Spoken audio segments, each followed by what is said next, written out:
मैं अब गुजारिश करूंगा अपनी बहन और हमारे अजीम कायद की बेटी मियाँ मोहम्मद नवाज शरीफ की डॉक्टर नेक अख्तर मरियम नवाज शरीफ साहब को कि वो अपने ख्यालात का इजहार करें।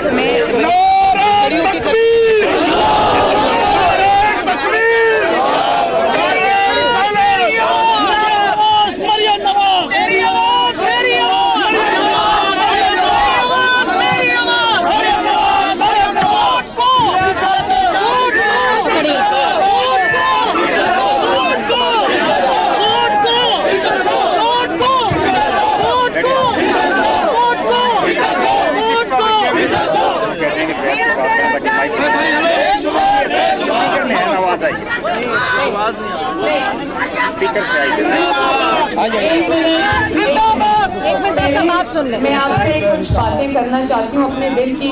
वादा करें कि खामोशी से सुनेंगे ताकि हम और आप कोई दिल की बातें कर लें। ठीक है, बैठ जाए। तो मेरे भाइयों अगर बैठ सकते हो तो बैठ जाओ।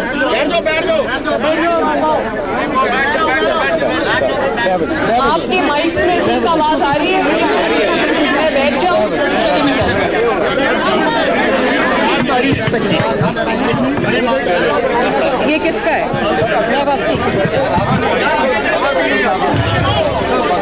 बेटा बस एक मिनट मोबाइल नीचे करना।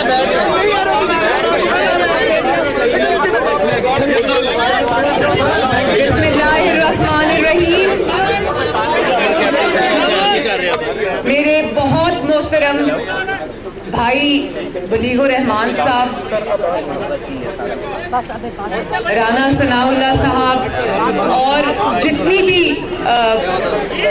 क़यादत यहाँ पे बहावलपुर की मौजूद है, MNAs हैं, MPAs हैं, वर्कर हजरात हैं, हमारे जितने भी ओहदेदारान हैं, सबको मेरी तरफ से अस्सलाम वालेकुम।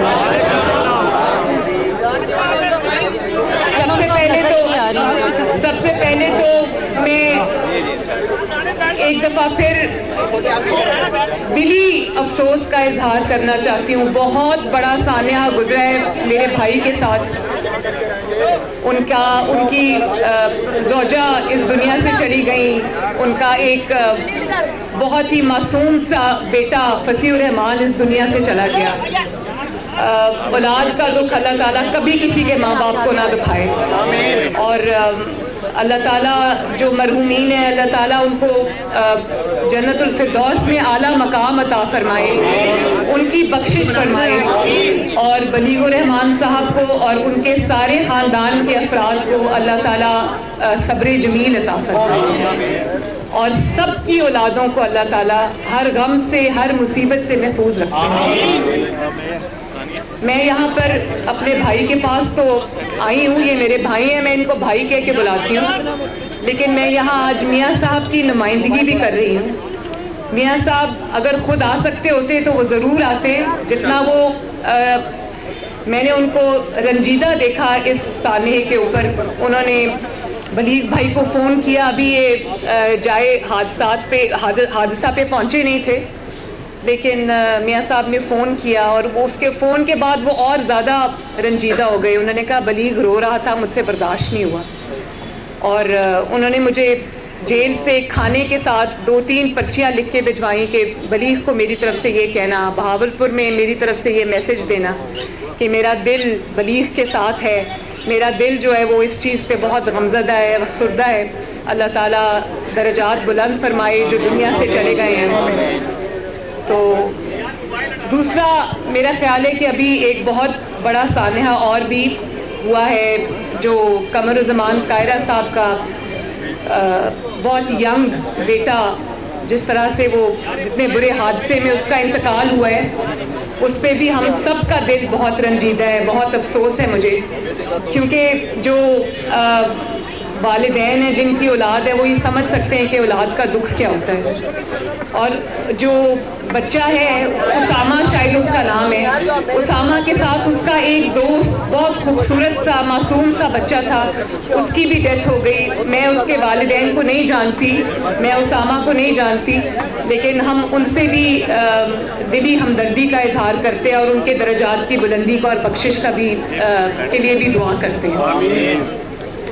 इसी तरह मेरे भाइयों और बहनों, शायद आपने सुना हो, ये सोशल मीडिया पे मैं देख रही थी, कुछ तस्वीर आई, मोहम्मद से ताल्लुक़ रखने वाला एक ख़ानदान था, उसकी बच्ची फरिश्ता, जिस तरह से उसकी बेहुरमती की गई और उसका कत्ल किया गया बेरहमाना अंदाज से। मैंने जब जो तस्वीर देखी मेरा दिल कांप उठा। मेरी अपनी 2 बेटियां हैं और मुझे मैं खुद किसी की बेटी हूँ, मुझे एहसास है कि ये कितना बड़ा दुख था। और आप ये देखो, इस्लामाबाद में उसका वालिद कोई मजदूरी करता है या काम करता है, मैं नहीं जानती वो कौन लोग हैं, मगर जब वो बच्ची दरिंदगी का निशाना बनी, उसके बाद कोई अस्पताल उसकी जो पोस्टमार्टम करने को तैयार नहीं था, किसी थाने ने उसकी रिपोर्ट दर्ज नहीं की। तो मैं अरबाब इख्तियार से ये कहना चाहती हूँ कि इस चीज़ का नोटिस लें। वो सिर्फ मोहम्मद की बेटी नहीं थी, वो किसी कबायली इलाके से ताल्लुक़ रखने वाली बच्ची नहीं थी, वो पाकिस्तान की बेटी थी। और जो लोग बेटियों वाले हैं वो इस चीज़ का एहसास करते हैं। और मैं अपने जो कबाइल, मोहम्मद कबाइल के जितने भी बहन भाई हैं, उनसे मैं हमदर्दी का भी इजहार करती हूँ और मैं उनके साथ इस दुख की घड़ी में खड़ी हूँ। और इंशाअल्लाह ताला हम उसके लिए, फरिश्ता के लिए आवाज़ भी उठाएंगे। अल्लाह ताला उसके माँ बाप को भी सब्र अता फरमाए। और ये तो मेरे भाइयों बहनों, ये वो वाले सानहात है जो इनफरादी भी हैं, जिनका ताल्लुक़ एक ख़ानदान से है। लेकिन एक सानहा पाकिस्तान के साथ ऐसा भी हुआ है जिससे 22 करोड़ अवाम चक्की में पिस गए हैं। ये हुकूमत जो आई है, ना लायकों की ना अहलों की, ये भी गरीब अवाम के लिए किसी सानहे से कम नहीं है।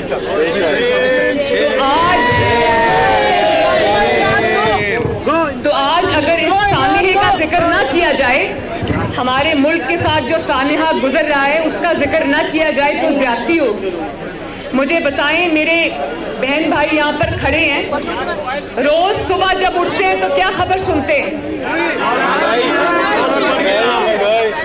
10 महीने हो गए मेरे भाइयों बहनों, बहावलपुर के मेरे भाइयों बहनों, 10 महीने हो गए, एक अच्छी खबर सुनी पाकिस्तान के बारे में?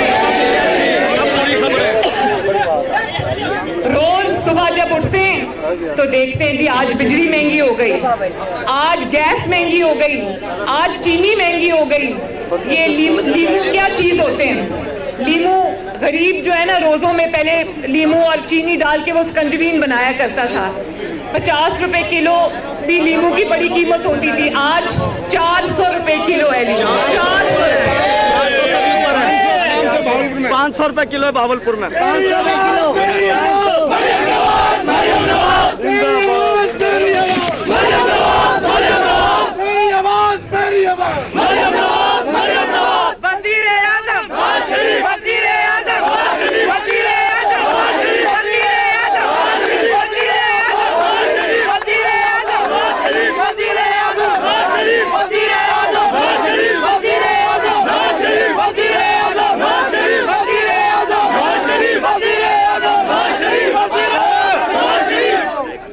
तेरे जान निसार, मियां तेरे जान निसार।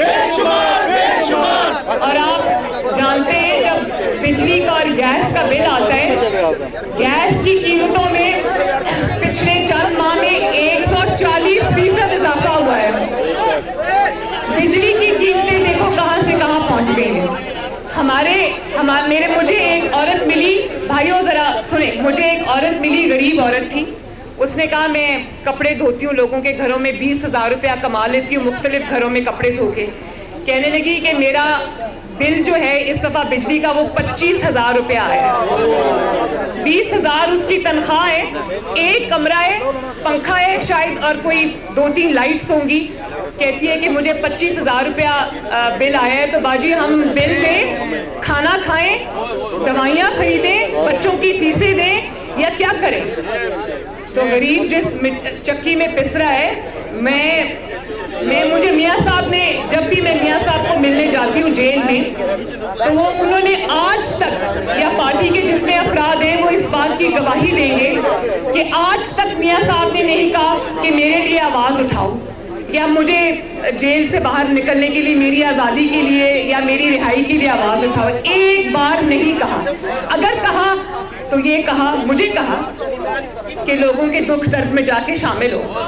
मरियम बाजी कदम बढ़ाओ, हम तुम्हारे साथ हैं। मरियम बाजी कदम बढ़ाओ, हम तुम्हारे साथ हैं। मरियम बाजी कदम बढ़ाओ, हम तुम्हारे साथ हैं। मरियम बाजी कदम बढ़ाओ, हम तुम्हारे साथ हैं। गरीबों को जुल्म से बचाओ, हम तुम्हारे साथ हैं। वज़ीर आज़म नवाज शरीफ, वज़ीर आज़म नवाज शरीफ, वज़ीर आज़म नवाज शरीफ। और मियाँ साहब, मरियम नवाज, मरियम नवाज, मेरी आवाज, मरियम नवाज, मरियम नवाज। मियाँ साहब ने कहा कि मैं तो इस वक्त अवाम के बीच में नहीं जा सकता। जाओ, जाकर लोगों के दुख दर्द देखो, जो महंगाई की चक्की में पिस रहे हैं, कारोबार बंद हो रहे हैं, तनख्वाहें उतनी है या बढ़ी है?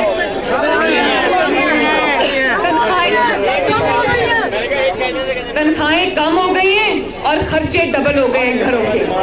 घरों में लड़ाइयाँ हो रही हैं, खावन बीवी से लड़ रहे, बीवी खावन से लड़ रही है। किसी के घर में दवाई के लिए पैसे नहीं है, किसी के घर में बिजली का बिल देने के लिए पैसे नहीं है।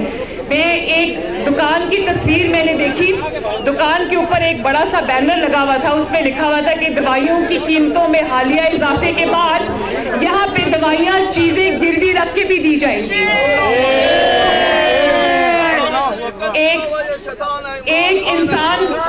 एक इंसान का मैंने सोशल मीडिया पे कोई पढ़ा, वो कहता है कि मैं दुकान पे, फार्मेसी पे खड़ा था, दवाइयों की दुकान पे, तो मैं कोई दवाई ले रहा था, तो एक बूढ़ा 70-75 साल के कोई बारिश बुजुर्ग थे, वो आए, उन्होंने कहा बेटा मुझे ये दवाई 2 महीने की दवाई वो लेके जाया करते होंगे पहले, तो उन्होंने कहा बेटा ये तो 7,000 रुपए की दवाई है, इस दफा आपने मुझे 10,000 की और 10,500 की दवाई आपने दी है। उसने कहा बड़े मियाँ कीमतें बढ़ गई हैं।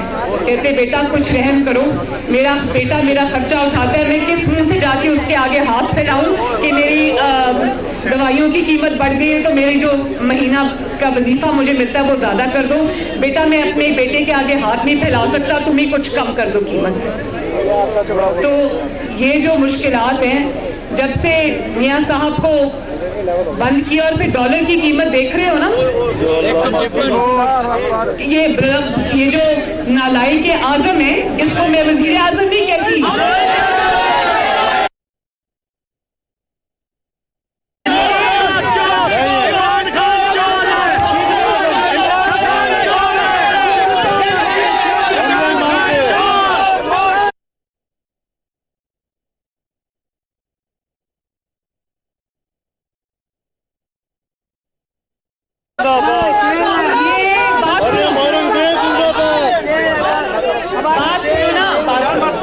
शैतान खान है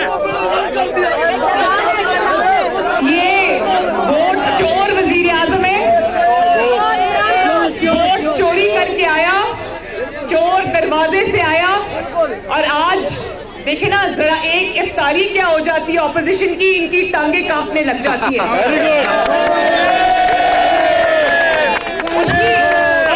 उसकी वजह क्या है? उसकी वजह ये है कि जो गलत काम करके हमेशा आगे आता है, जो चोरी करके आगे आता है, उसके पास वो हर बात से फिर डर जाता है। तो इनकी जो कपकपाहट है ना, और इनकी जो खौफ है वो नजर आ रहा है।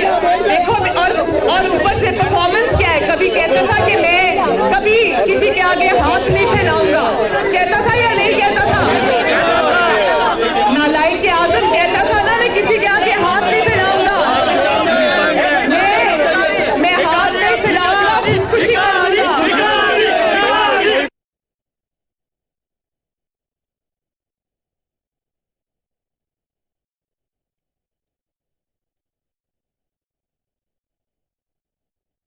उसने भीख नहीं मांगी, उसने पूरे के पूरे मुल्क के खजाने की चाबियां IMF के हवाले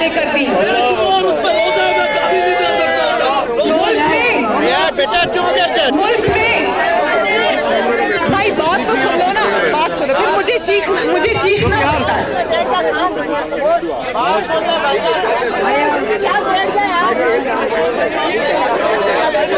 के अंदर मेरी बात सुनो, मुल्क के अंदर बिजली महंगी है कि नहीं? मेरी बात का जवाब दो, मैं कुछ सवाल पूछूंगी। बिजली महंगी है या नहीं? गैस महंगी हुई या नहीं? आटा महंगा हुआ कि नहीं? सब्जियां महंगी हुई कि नहीं? दालें महंगी हुई कि नहीं? दवाइयां महंगी हुई कि? हर चीज महंगी हो गई। सिर्फ दो चीजें सस्ती है इस वक्त पाकिस्तान में, एक हमारे रुपए की कीमत और एक पाकिस्तान की खुदमुख्तारी। सिर्फ ये दो चीजें जो इस वक्त सस्ती है पाकिस्तान में, बाकी तो गरीब का सांस लेना भी मुश्किल है। और जिसने मुल्क को देखो 8 महीने में नवाज शरीफ को जब मुल्क मिला था किस हाल में मिला था? टूटा फूटा लुटा फुटा मुल्क मिला था नवाज शरीफ को। उसने धरनों के खिलाफ बावजूद, साजिशों के बावजूद मुल्क को अल्लाह ताला के फजलो करम से कहां पहुंचा दिया। अब लोड शेडिंग हो रही है या नहीं हो रही? लोड शेडिंग को नवाज शरीफ ने खत्म किया, दिन रात बिजली के कारखाने लगाए और उसका क्रेडिट भी अब ये लेना चाहते हैं। और नवाज शरीफ ने जितने भी काम किए अपने खिलाफ साजिशों के बावजूद, धरनों के बावजूद, वो मुल्क को कहां ले गया। और कितनी बड़ी नालायकी चाहिए उस चीज के लिए कि मुल्क को वहां से यहाँ लाने में 8 महीने में नालायक आजम ने मुल्क का ये हाल कर दिया, बेड़ा गर्क कर दिया।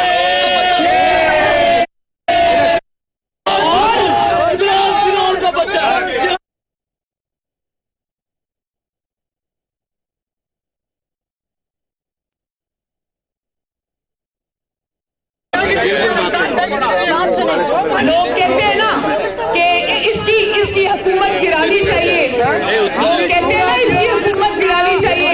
मैं कहती हूँ कि अगर इसकी हुकूमत गिर रही हो, अपने 4 बंदे खड़े करके इसकी हुकूमत को खड़े रखना चाहिए ताकि लोगों को पता चले इस चेहरे के पीछे क्या है, ताकि लोगों को पता चल सके कि ये जो तब्दीली के दावेदार हैं उन्होंने मुल्क का क्या हाल कर दिया।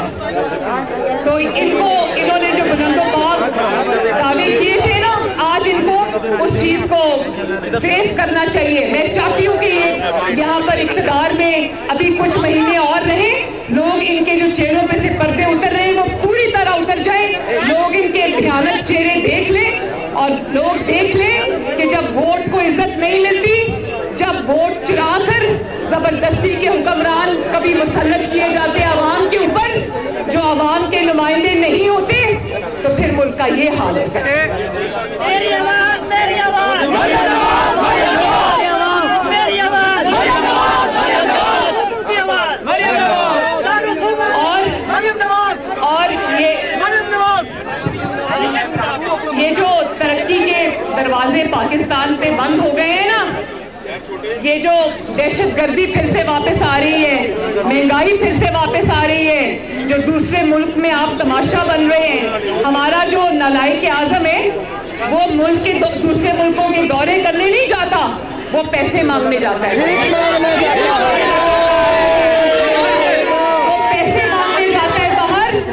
और दुनिया में देखो, मेरी बात सुनो, दुनिया में कोई ऐसी हुकूमत नहीं है जो कर्जे ना लेती हो। दुनिया में हुकूमतें कर्जे लेती हैं, लेकिन जब कर्जे लेती हैं, नवाज शरीफ दौर में भी कर्जे लिए गए, लेकिन उन कर्जों से 5 साल में पाकिस्तान को खड़ा कर दिया।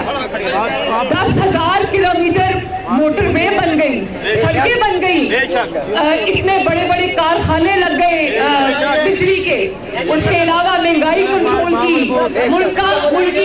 मुल्क की आमदनी बढ़ाई। ये तो कहते हो कि नवाज शरीफ हुकूमत में इतना कर्जा लिया, ये नहीं बताते कि नवाज शरीफ ने वो पैसे कमा कर मुल्क से आमदनी बढ़ाकर कितने कर्जे वापस किए, पहली दफा हिस्ट्री में। और फिर पहली दफा 2017 के अंदर IMF को खुदा हाफिज कह दिया था नवाज शरीफ। और अब हमारे जो वजारत खजाना है, उसके अंदर IMF खुद आके बैठ गई है और IMF हमारी तकदीर के फैसले करेगी। IMF के पास हमारी खजाने की चाबियां हैं, तो लोगों ये मुल्क का बंदा के हवाले है।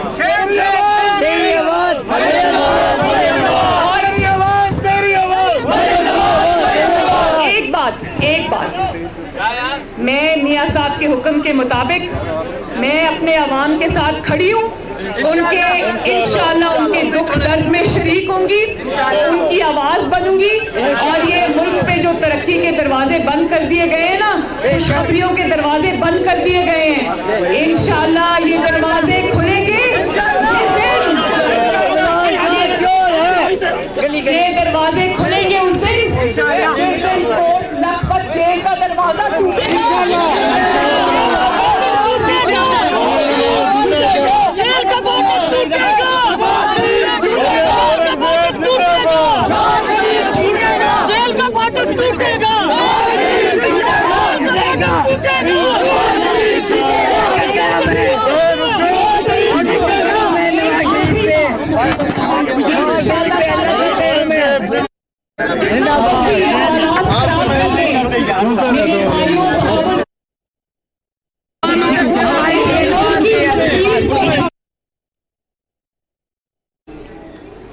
आप देख रहे हैं मरियम नवाज साबिक विफाकी वजीर बलीगुर रहमान की रिहाइशगाह पर प्रेस कॉन्फ्रेंस कर रही थी, जिसमें उन्होंने कहा कि मैं बलीगुर रहमान से दिली अफसोस का इजहार करती हूँ, बलीगुर रहमान के साथ बड़ा सानेहा हुआ, दिली ताज़ियत करती हूँ। और उन्होंने ये भी कहा कि मियाँ साहब ने मुझे कहा कि जाओ लोगों के दुख दर्द देखो। इमरान खान ने मुल्क के खजाने की चाबियां IMF के हवाले कर दी हैं, तनख्वाहें कम हो रही हैं और खर्च दुगने हो रहे हैं। नालायक आज़म को मैं वज़ीर आज़म नहीं कहती, गरीब कहता है कि खाना खाएं, फीस दें या फिर बिल अदा करें। गरीब की 20,000 तनख्वाह है और 25,000 का उसके पास बिल आता है। गैस की कीमतों में 140% इजाफा हो चुका, हर चीज़ महंगी हो गई सिवाय हमारे मुल्क की खुद मुख्तारी और रुपए की कदर के।